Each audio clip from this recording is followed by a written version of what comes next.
Well, hello everyone, and welcome back to today's session of Credo InfoLit Learning Community.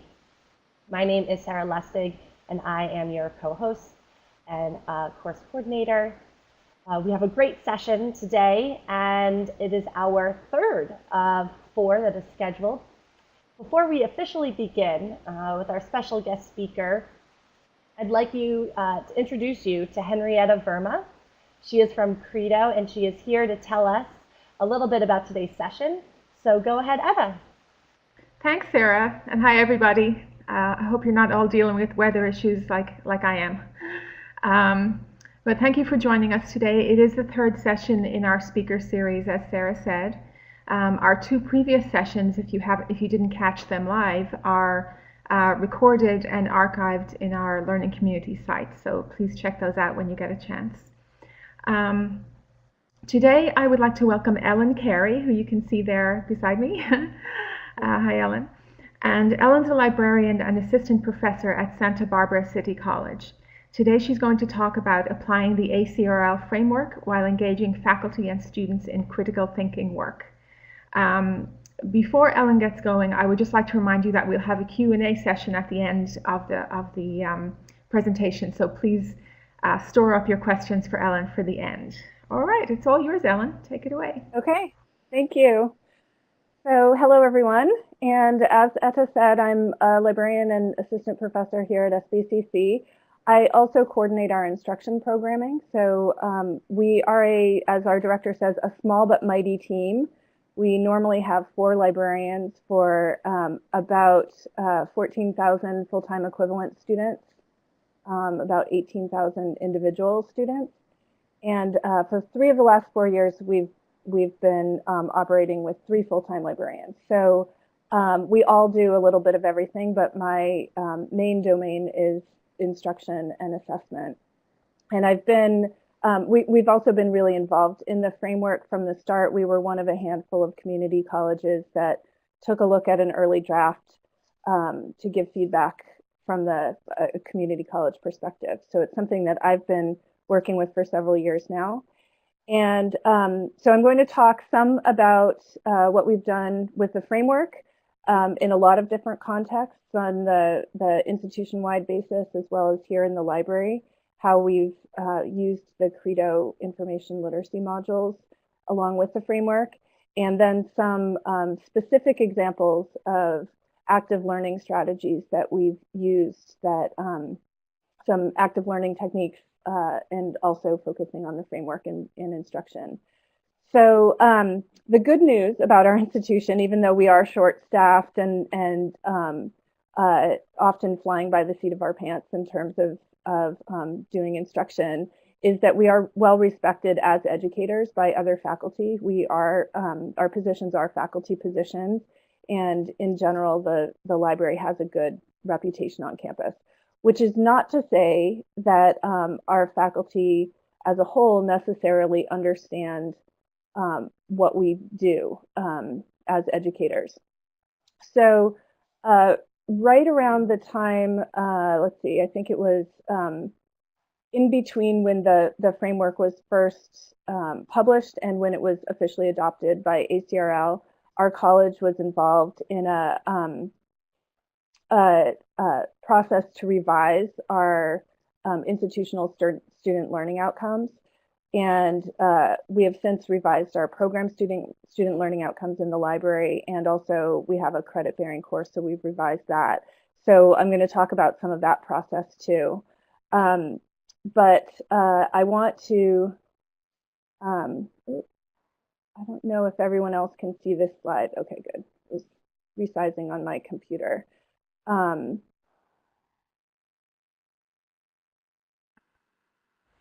some trouble. Okay, there we go. Ellen, sorry about that. There we go. Yeah, I'm figuring out what I'm doing here. So before we get started, I'm curious about how you use the ACRL framework in your information literacy instruction at your institution. So Sarah, this is where we could do the poll. So just take a moment and check all of these options that apply, and that will help me get a better sense of where we're all at.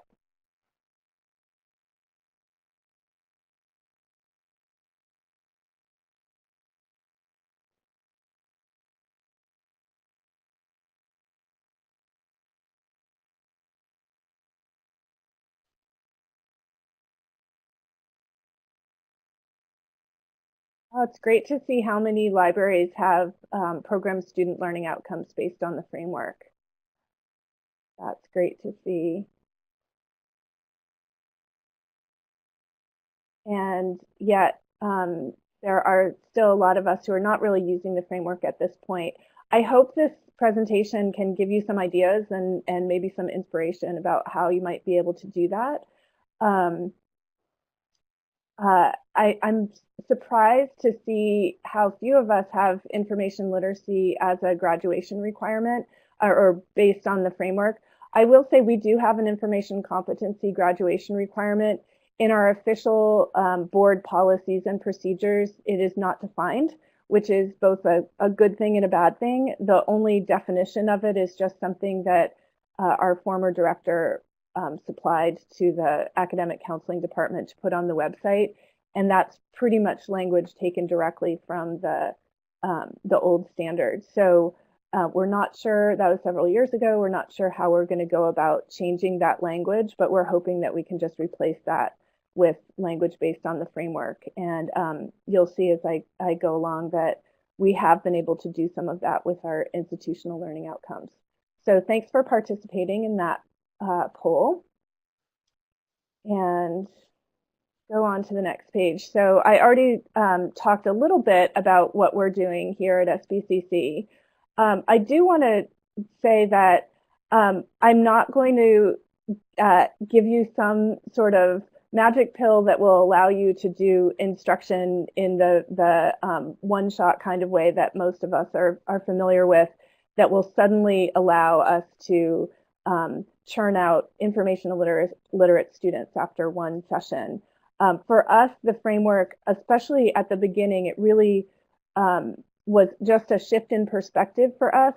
Like many librarians, I think I had already been really trying to address concepts and critical thinking in my instruction, even when faculty were approaching the request for instruction in terms of saying, I want a library tour or I want an orientation to the databases. We were already really trying to go beyond that and take a more critical thinking kind of approach. So the framework really supported that shift, and it really represented a shift in perspective that kind of validated what we were already doing and allowed us to speak to faculty about it more effectively. But I think sometimes a shift in perspective can really make all the difference. So the framework itself describes itself as being a shift in emphasis from skills to core ideas. And like I said before, the timing of this shift coincided with an institutional-wide process to revise our ISLOs at the institution. And we have one ISLO in particular, ISLO 5, that is articulated as being about information literacy along with technology and media literacy. I'm not showing it on this slide, but you can check it out at our website if you want to see all of the ISLOs. There's also one on critical thinking that I think really has a lot to do with information literacy as well. And we've mapped our program student learning outcomes to that one as well as to this one. But since this is the one that's called information literacy, this is the one we were invited by our faculty senate to participate in revising. So what you see on the screen is the old version of it, which is very, skill and task based, like the old ACRL standards were, selecting and evaluating the accuracy of sources, that kind of thing. When we were in this process of revising these on campus, we were still becoming more comfortable with the framework language and the concept of threshold concepts. That gave us some great opportunities to engage with our faculty on a level that we often didn't have the opportunity to do. So we had some really great discussions in these meetings about pedagogy and sort of the critical thinking that happens within our field. And so I think that really reinforced our role as educators in the institution in the eyes of many of our faculty. what we ended up coming up with as a revision, you can see the structure of it is really similar.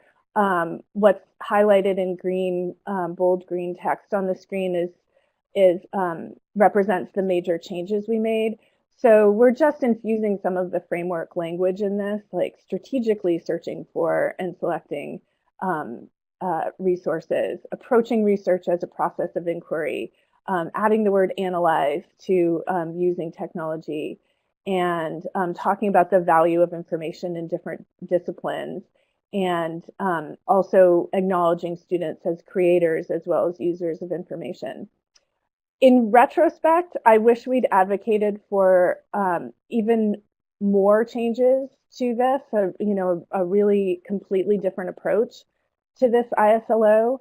But at the time, that just where we were in the process of learning to use the framework ourselves, where we were in the process of working on this type of thing with our institution, I think it would have been too far a leap to change it to the degree that we ultimately changed our own program student learning outcomes. So next time around, we'll do more. On the next slide, I just have some posters. This actually, the process for developing these posters happened about a year after the process of revising the ISLOs in the first place. These were part of a sort of marketing campaign for students for the ISLOs to get them thinking about them more. And over the course of a couple years, we had each semester was devoted to a particular ISLO. And ours was our 5 is the last one, so ours was the last of the semesters. And so there was a whole process that with our marketing department that went into choosing the text and the images for these posters. And we were really involved with that too. And again, if you look at our website and look at the posters for ISLO 1, the critical thinking one, a lot of that has to do with what we would consider information literacy as well. But this process, again, it was another opportunity to engage with faculty and to really distill some of the concepts from the framework, like considering the context as well as the source in considering credibility, things like that. So all of this whole process with the ISLOs and with the posters, they're called Make Waves posters, really helped us to demonstrate and continue demonstrating to faculty that we are educating students to think critically about information rather than just training them to use the right library database and type the right thing into a search box. So this shift in emphasis, as I said, we were able to take it even further when we revised our own program student learning outcomes, which we just did. We finalized them last fall. These are the old ones that you see on the screen. So you can see the old ones are very much skill and task-based, like the old ACRL standards. And we wanted to completely overhaul them. So instead of just starting with these and making some tweaks the way we did with our institutional student learning outcomes, we did a complete overhaul. It took us about a year. We did a lot of research into what other institutions were doing, how other community colleges in particular were rewriting their student learning outcomes based on the framework. We looked at a lot of assessment tools and measures that had been identified for actually assessing the framework, and their information literacy based on the framework, and adapted some of those things. At the same time, we had subscribed to the Credo information literacy modules, and we were wanting to restructure how we presented those, which I'm going to talk a little bit about later. And so we really wanted to completely reconceive of our program student learning outcomes and have them completely based around framework concepts. And we ultimately ended up coming up with 10 frames instead of the 6 threshold concepts that are identified in the framework. some of those are frames that were suggested by other librarians, like Cindy Chiswick, who identified the frame information has structure, and Lisa Hinchcliffe and Laura Saunders, who identified information apprenticeship and community and information social justice. And those really resonated for us. So we wanted to use those, but we also wanted to put them in language that would be more accessible for our students. So we spent a lot of time trying to reframe those or rephrase those framework concepts. So for example, authority is constructed, authority is constructed and contextual became what determines credibility. And then we have, for each of these, we have a list, a sort of a big question of an overall sort of a little bit more explanation about the concept. And then we have some questions that students can ask that might relate this more to how they've used information in their own personal lives. And I'm going to talk a little bit about that in a minute in talking about teaching in a concept-based approach. So we're just starting to work with these. We're actually assessing them for the first time this semester, and that's still in process. So we haven't looked at those results. We developed an assessment survey, we're calling it, so it's not as intimidating as calling it a test. And each of these 5 program student learning outcomes actually represents 2 of the frames that we've identified, because we thought it would be too overwhelming to have 10 distinct ones, and there is some overlap between them. But our assessment tool measures each of those separately. So there's 10 questions on the assessment tool. So we're still in the process of seeing sort of how that's going to work. And we haven't really shared this language with students yet. Since we only have 1 credit-bearing course, the course student learning outcomes are identical to our program student learning outcomes. And we're in the midst of a course revision right now that will then be a year before we can teach the course based on the revision. So that will be the first time that we actually share this language with students. And it will be interesting to see sort of how that works with them.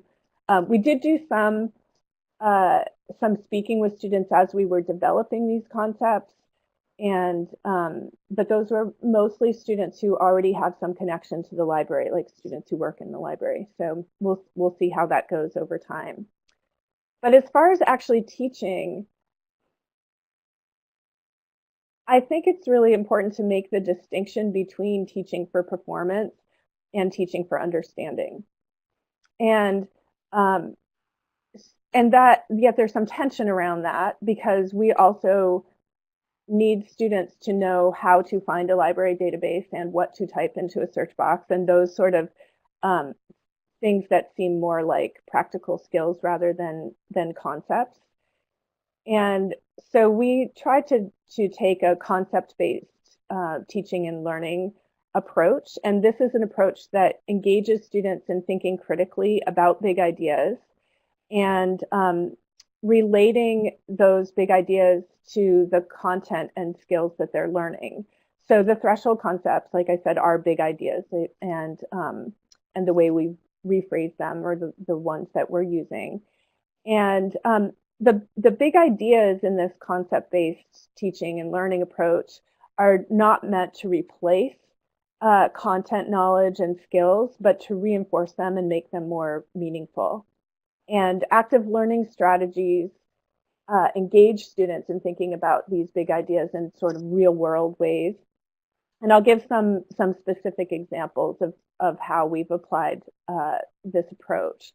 But first, I want to talk a bit about how the concept-based learning approach got us thinking differently about how we wanted to structure our information literacy instruction overall, including how we wanted to structure the Credo information literacy modules. So how do we structure things when we're doing this concept-based approach? So many of us have taught research for years in terms of steps in the research process. And we might say, oh, yeah, research is messy or it's circular, but here are the steps that can be a guideline. And I've noticed that can be really confusing for students. It's something we do some research workshops with our writing center, and we've sort of gotten away over the last few years from the steps in the research process approach, but the writing center still uses it and still has a handout. And so it's been interesting negotiating that relationship, teaching with them, but it's also been interesting seeing the different ways that students respond to this. And I do think this is sort of a tangent that we don't have time to get into, but I do think developmentally some students really benefit more from okay, do this step, then do that step, then do that step approach when they have a concrete task like a research assignment. And the trying to address the broader concepts can be more challenging for them. And other students seem to respond to it better. So that's especially at a community college where we have students who are coming with a variety of different educational preparation and are sort of at different points in their capacity to think conceptually and think critically. It's challenging to find an approach that's going to work for all students. But we have, so we're always tweaking it, I guess, is the bottom line. But we have had some success in some specific examples that I'll give in a few minutes of really focusing instruction over the course of an entire semester with courses that we work with more closely, really around the concepts and supporting the understanding of those concepts and finding that can make the actual tasks or skills or steps that students have to take come a little bit more naturally once they're understanding the concepts behind it.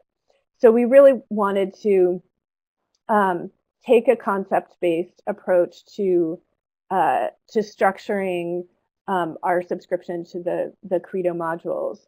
And if you look at the modules, we also subscribe to the critical thinking modules, but the info lit modules especially are really arranged in terms of that steps in the research process approach.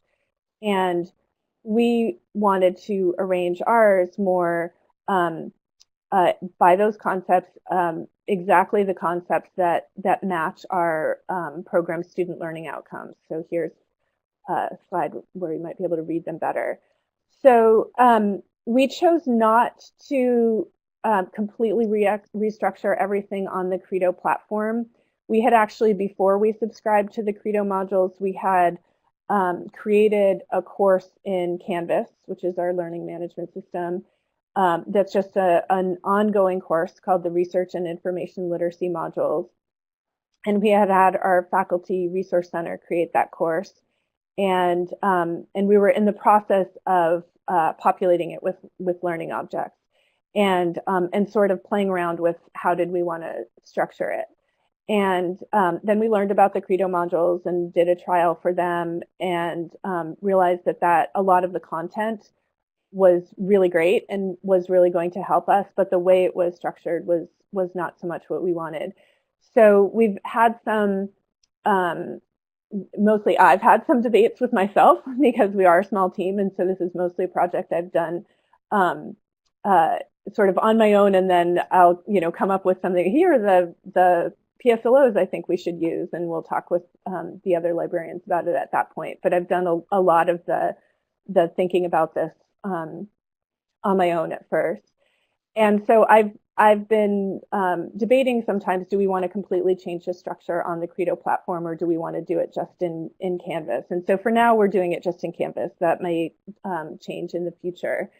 And we have not use these extensively yet. We're still in the process of sort of building out the course in a way that it will be more complete and faculty will be able to come in and either take one of these concept-based modules entirely and plop it into their course, or just take specific pieces, specific learning objects, and use those in their courses. And we also have some content pages in Canvas that where we've added content sort of around the Credo content.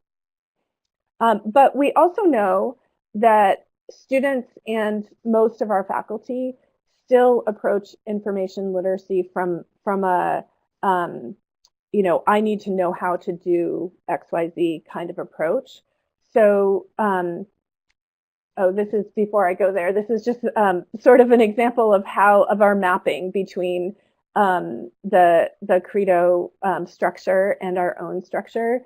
It looks really messy, and it has been a lot of work to sort of figure out which specific learning objects make sense to go into which of our modules. So we'll have some of the Credo modules, such as the research and source evaluation strategies under the critical thinking modules, where we have elements of that go into many of our different modules. And then we also have some of our modules, you know, an individual module that will, like communication builds knowledge, that will draw from lots of different Credo modules in terms of getting those learning objects from different places. So it's been a little bit of a puzzle in the process, but now it's working really well. But as I started to say, students and faculty still, this is not the most user-friendly way. You know, if I just need to know the difference between a scholarly and a popular source, I'm not going to know where to look for that in these modules. So we also have made them available, and this is a little hard to see on the screen, but you can find it on our website under our tutorials page. We have this list of how do I, and a list of sort of things that students might want to know how to do, and then tutorials that they can try that will help address that. So how do I narrow a topic, or how do I come up with keywords, that kind of thing. And we also have a similar chart like this for faculty. I didn't take a screenshot of it, but it's within our Canvas course, where we have, you know, if you want students to know this, try one of these tutorials and also try one of these assessments. So that's another thing that we're starting to do with faculty.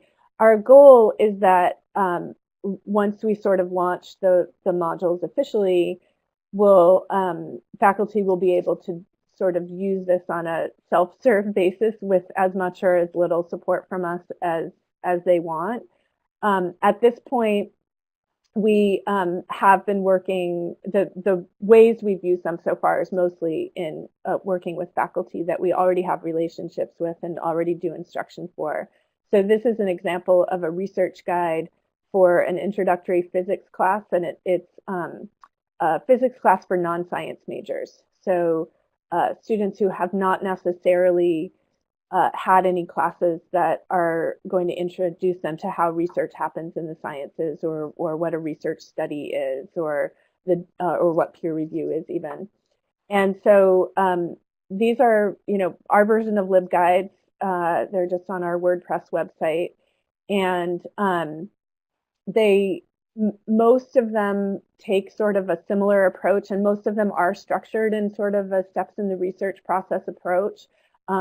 Background research, choosing keywords, choosing books, choosing articles, that sort of thing, citing at the end. And this one still has that kind of structure, but we've also provided links to some of the Credo modules from this. And the way we used this in practice was we had the students go, is a flipped classroom approach. We had the students go and do these modules or these tutorials ahead of time, and then we had a face-to-face research workshop. And then during the research workshop, they did the assessments for the modules that they or the tutorials that they'd already done. So that's one example of how we've engaged students sort of at that point of need, trying to introduce them to some of the concepts, but still sort of allowing approaching it from that, I need to do this at this stage of the research process kind of way. So active learning strategies. Time for another poll. I'm going to tell you give you some other specific examples of actual lessons that we've done, but I'm really curious to know what kinds of active learning strategies you've used in your library. Okay. Lots of think, pair, share. That's great. And lots of polling. Hands-on research practice. We do try to do hands-on research practice in almost all of our one-shot instruction sessions. There are a few that we do for larger courses or for courses when the faculty member just really doesn't want to spend the time, where our interpersonal communication class is an example. We do instruction for almost all of our interpersonal communication classes, but it's only 20 minutes in the classroom. And that and we have a research guide with videos, so that's sort of a combination. But I'm glad to see that most of us are doing that. Lots of us doing class discussion and small group discussion. So those are the big winners on this list.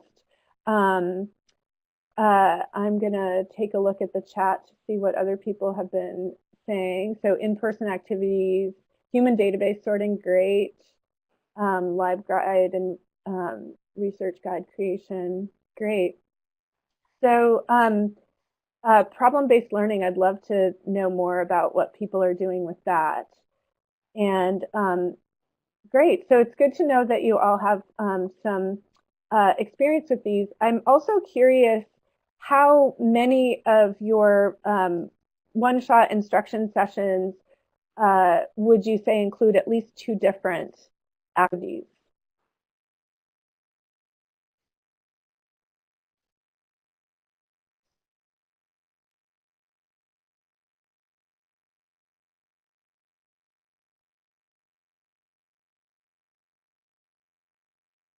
Wild to see the results coming in. I don't want to make any comments until, okay. So it looks like most of us really are using at least 2 different strategies in most of our instruction. So that's great to know. Good. So let's move on to some specific examples that I have.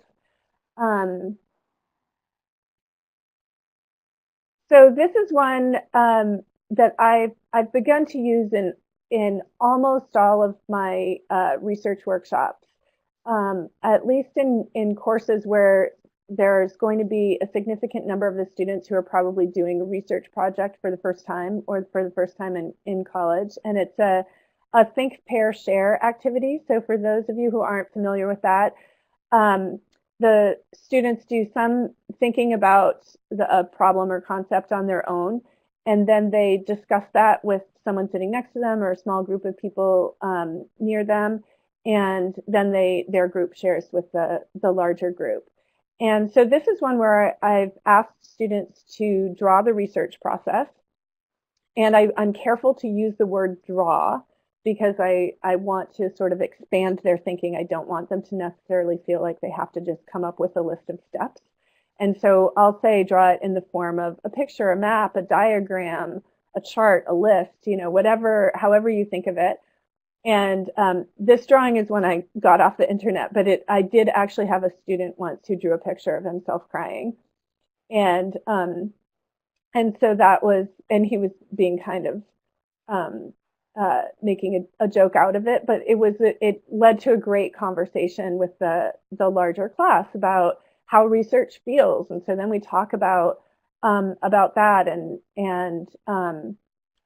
it leads into a conversation of research as a nonlinear process. And so we're able to get across that research as iterative concept. And I've been amazed to find how many students think that their research process should conform to a very linear, list of steps, and you do one step and you check it off and you're done with it for good and move on to the next one. And how many of them have both had the experience of research being a messy, sometimes frustrating, circular process, but thought that that was because they were doing it wrong. So even if that's the only thing I get across in this exercise, that you're not doing it wrong, that's just how research is, I think that's a huge success in getting students to think about research differently. And then we also, try to go on to like, okay, so, there you can have roadblocks and it can be frustrating, but how can we also make that hopefully not so unpleasant, not make you cry. And I do this usually, I'll as students are coming in, even as they're coming in early to the session, I'll have them start doing this right away at the beginning. So it really doesn't even have to take more than 10 minutes or so at the beginning of the session to do the whole thing. And then another strategy this is a class discussion, but you wouldn't have to do it this way. You could do it in a lot of different ways. And the concept that we're addressing is conversations have rules. So these screenshots that I have are actually created by one of our Writing Center tutors. This is from a Intro to Citation, I think was the title of the workshop that we did with them. And if you can't see it, it's kind of hard to see on the small screen, but she uses Facebook or social media in general to make a point about scholarly conversation and about citation. And so first she shows a Facebook post, and I've cut it off in these screenshots, but there's an awesome drawing that her young kid did. And she posts something about like, my kid is amazing. And then all of the comments on it are from her. And students totally get that that's weird in social media if you're the only one commenting. Well, I'll ask students to respond to that and they'll be like, oh, it's sad, or it's off-putting in some way, or it's narcissistic or whatever. But they totally get that that's weird to only have one voice in the conversation. And then in the second screenshot, she has just sort of anonymous commentators, so you don't know who they are. And then in the last one, she has credible commentators like Pablo Picasso and Frida Kahlo commenting on what a fabulous artist her kid is. And so this gets us into a discussion about how the purpose of citation, the purpose of using sources beyond just you cite your sources so that you don't get in trouble for plagiarism. And so again, this is an example that has worked really well for us.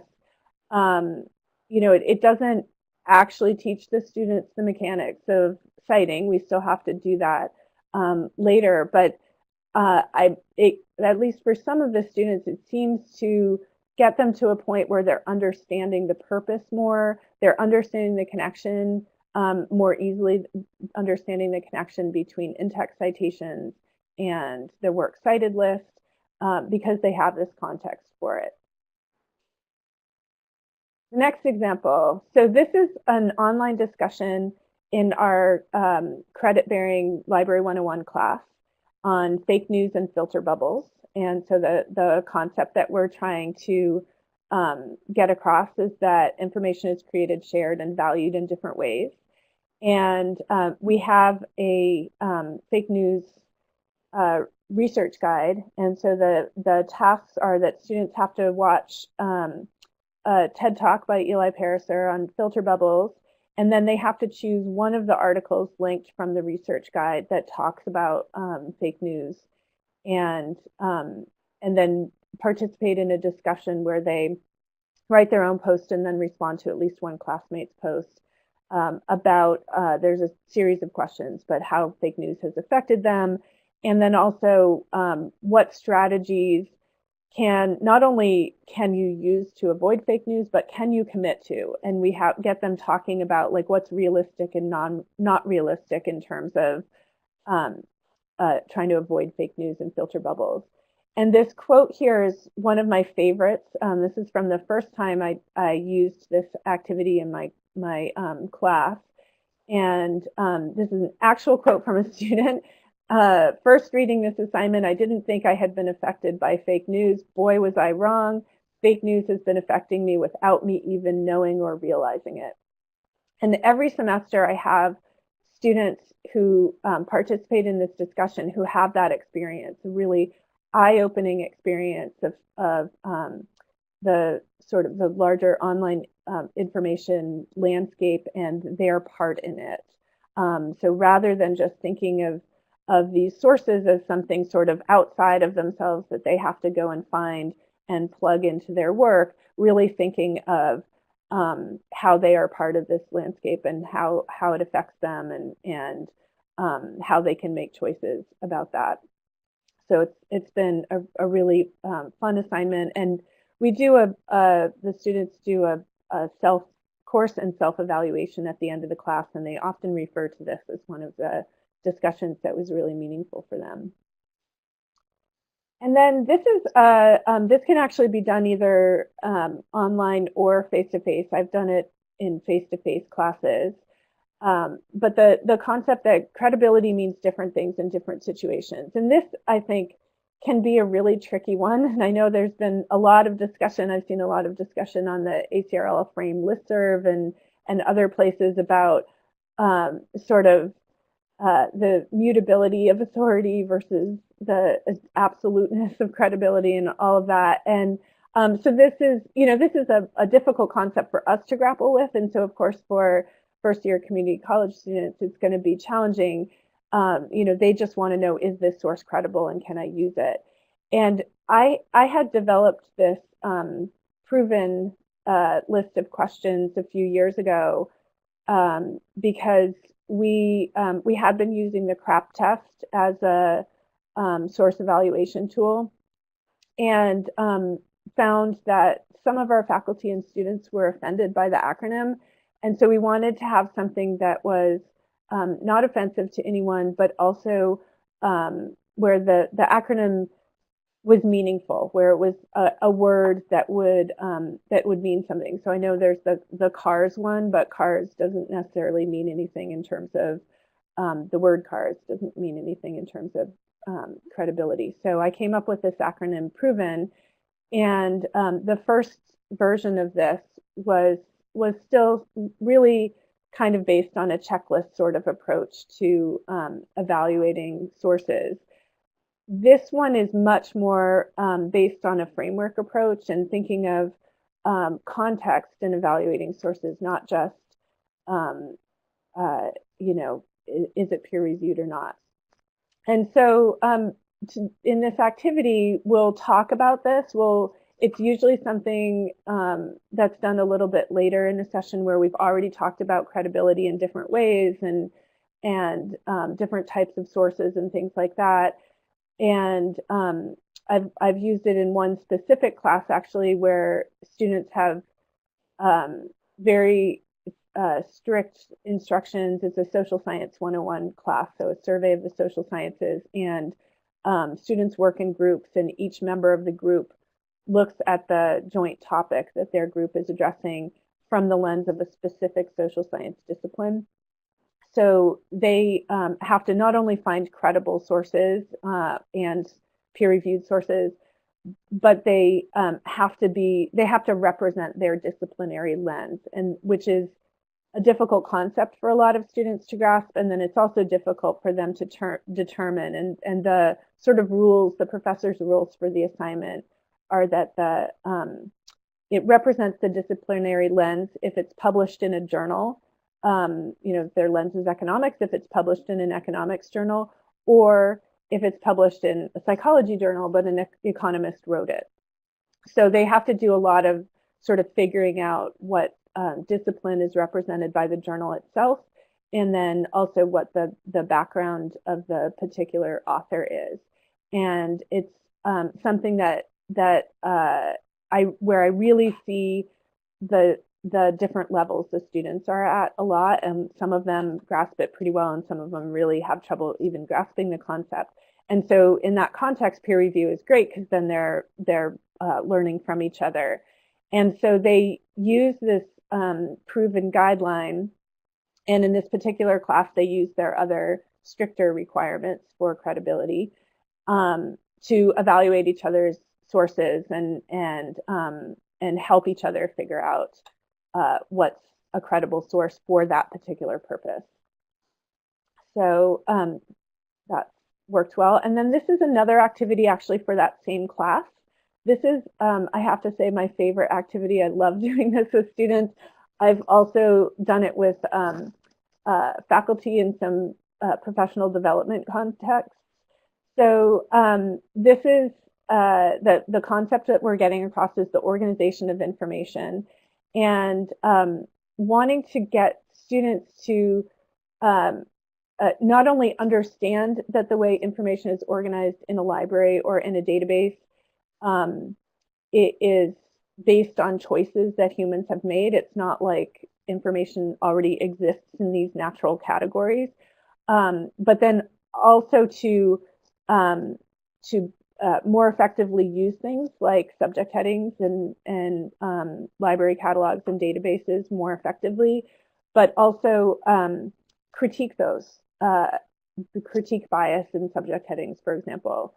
So I've done this in entire class sessions in this Social Science 101 because we're also using this to reinforce the notion that there are that different disciplines are also humanly constructed categories and not sort of natural buckets of distinct kinds of information, that they're more lenses.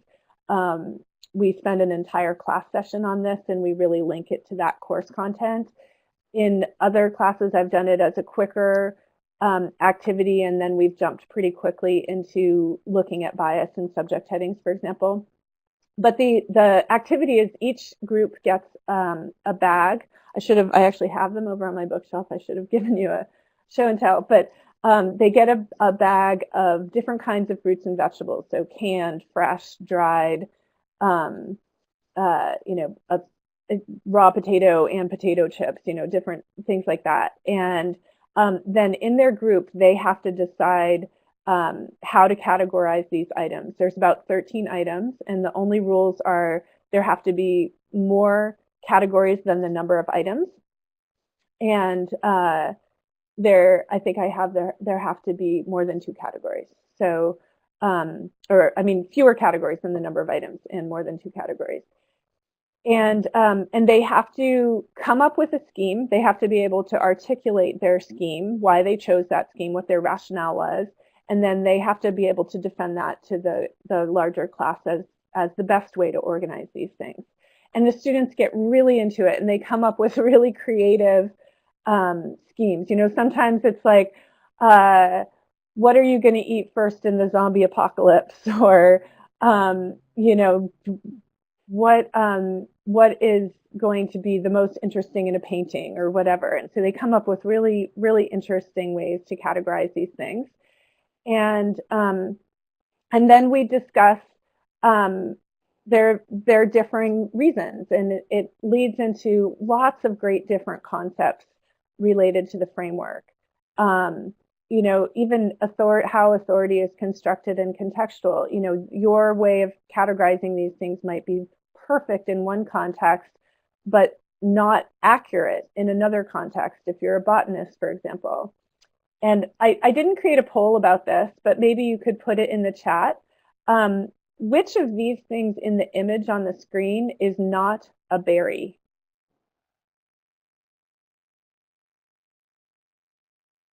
I'm curious if anyone wants to, someone's typing.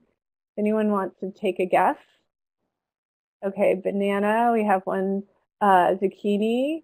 It's actually a cucumber, but I think they're both the same type of thing. So cucumber, pumpkin, So orange. So far, no one has gotten it correct. So thank you for playing, though. This is great. I do, and they're all berries. Yes, all except the raspberries. The raspberries are an aggregate fruit to a botanist. um, and yes, doesn't this blow your mind? This totally blew my mind. I have some friends who are biology professors and one who's a botanist, and this came out of a conversation we were having at a party, and it blows students' minds too. And so we have this whole conversation. Just to give you a little bit of the science as I understand it, berries are segmented fruits. So oranges have segments. The grapes, each grape is a segment. Tomatoes have segments. Cucumbers, bananas, and pumpkins. You know, the sort of, you can see like the stripes sort of on the sections of the pumpkin. But berries are aggregate fruits where each little nodule on the raspberry, each little nodule is actually a separate fruit. So anyway, it blew my mind. So if you're in a botany class and you are told to categorize these things, and you don't, separate out the berries from the non-berries correctly, you have gotten it wrong. But who's to say that that is the only right way to organize this information? So anyway, this leads into a great discussion about how humans have decided in different fields what's important in terms of the categories, or what is salient in a piece of information. So, and this is just another, I want to leave time for questions and we're running out of time. So I'll just mention this one quickly.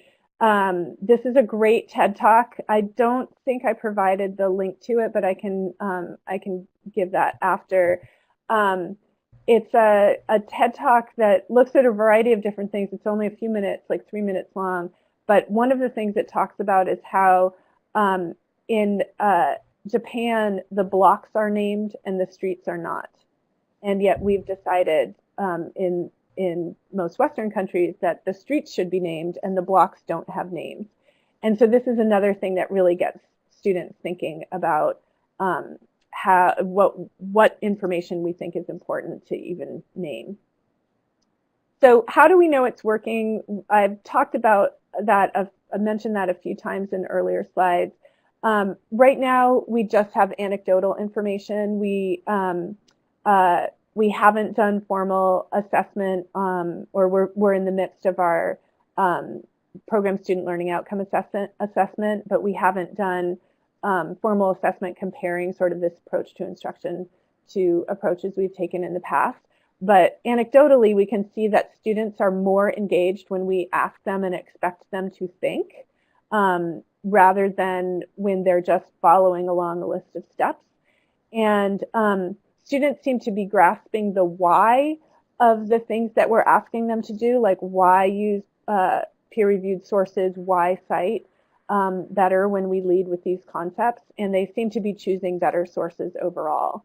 But as I said at the beginning, this is not a cure-all, and framework-based active learning infused in a one-shot is still a one-shot.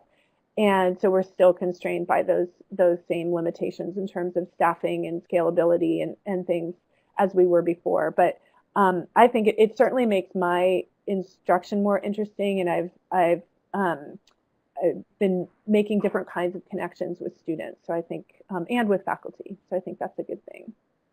So I will wrap up. I'm sorry I didn't leave more time for questions, but I'd be happy to answer some now.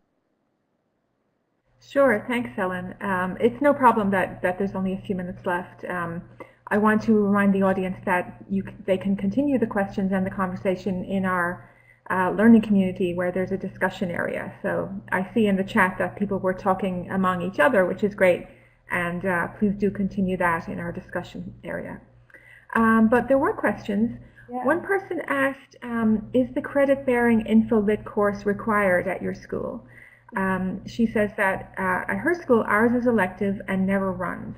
I'm trying to figure out how to move from training to teaching, given the students' regular instructors' insistence on the former. Yes. And Yeah, I'll say thank you for that we've figured it out. I'll say we are figuring it out. It's definitely an ongoing process, and it involves a lot of outreach. Uh, we haven't really had time in the last few years because we've been short-staffed to do a lot of formal outreach. But in terms of our individual relationships with faculty that we already work with, we have a lot of discussions with them. When one thing I've done for years actually is when someone says, I want to bring my students to the library for an orientation or for a tour, I always respond with, I would be happy to schedule a research workshop. And I'm very conscious of the language I use, and whether it's an email or face-to-face, having those conversations, really getting across again and again over time that what we do is concept-based, that we're teaching critical thinking, that it's not just about these tasks. And that works better with some faculty than with others. For some, they're like, oh, I didn't realize the library cared about that. And others are still insistent on, no, I just want them to know how to do X, Y, Z. So it's an ongoing process. thanks. A couple of practical questions. Can you show or share the 10-question assessment tool you mentioned? Yes. I guess I will. Is that in your slide? Yeah, actually, if you go to library.sbcc.edu, I'll type it in here. Okay. Your slides will also be in the learning community, so people can go look at the presentation there later. Great. So you can find it at this URL. Please don't take it because that'll mess up our results. But you can see all of the questions if you just go. It's a Google form, so you can see it there. I noticed someone asked if we have pictures of potatoes or actual potatoes. In doing it online, we're adapting it to use online, so we'll have to use images for that. I've found that having the actual objects is really fantastic for students. And then, for the items that are readily eatable, edible, where we let them, have the raisins or the grapes or whatever. And so that always goes over well. But it's expensive to buy that every time around. So we've been investing in some pretty good quality artificial fruit and vegetables. And right now we're using a combination of artificial and real. Thanks. That does sound more practical. Yeah. I was wondering from some of your initial comments, if this is not already a graduation requirement, if information literacy proficiency is not already a graduation requirement at a school, how can they navigate the politics to get it in there? That's a good question. So just really quickly, it was before my time that we developed that as a graduation requirement. There have been, so I'm not sure how that whole process went. There's been our course plus an English course that's connected to the first college level English course that both meet our information competency requirement. That English course is now being ended by the English department, so we're going to be the only course, at least for the foreseeable future, that's meeting it. So we have no problem with enrollment and that sort of thing because it is required. But it's only required for students who are getting a local associate's degree for transfer because of the rules within the state of California can't have local graduation requirements. So I'm not sure how that will play out in the future. And as far as other people getting one, I mean, I think now sort of in the era of fake news and all of the concern about misinformation and lack of information competency, I think it's a great time to try to address that. And I think it's a matter of outreach and getting faculty as a whole concerned enough about that they are interested in creating a graduation requirement. I'm sure the politics are going to be different at every institution, though. Yeah, true. Well, we are out of time, but I want to say thank you very much for a great presentation. You're welcome. I see in the comments that Thank you. I see in the comments that people are saying it's the most useful thing they've been to in a while, so that's really awesome. Great, that's great to hear. All right. And feel free Thanks to email again. me with more questions. And I'm sorry I didn't leave more time for that, but feel free to reach out. I'd be happy to get back to you. Can I put your email address in the chat there? Absolutely, so folks yeah. can have it? What is it on? It's EE. Yes, there you go. Oh, Thanks, Sarah. Yeah, thank you, Sarah. All right, thanks again, and have a good day, everybody. Thank you. Thanks. Bye.